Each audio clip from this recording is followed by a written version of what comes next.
In de Vrijheidsweek in Ljouwert hebben de mensen een soort wensje. Voor haar zelfs en voor oren.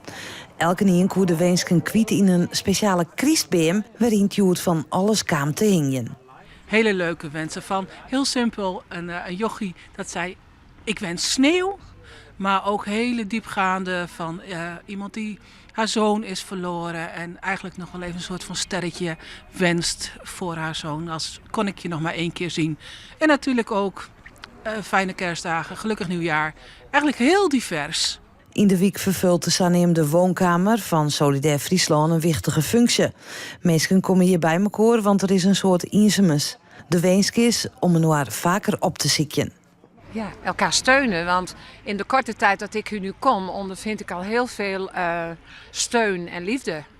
Mijn man is ziek en dan is dat wel heel fijn dat je je hart eens kunt luchten en een schouder om op uit te huilen. Dat is heel belangrijk.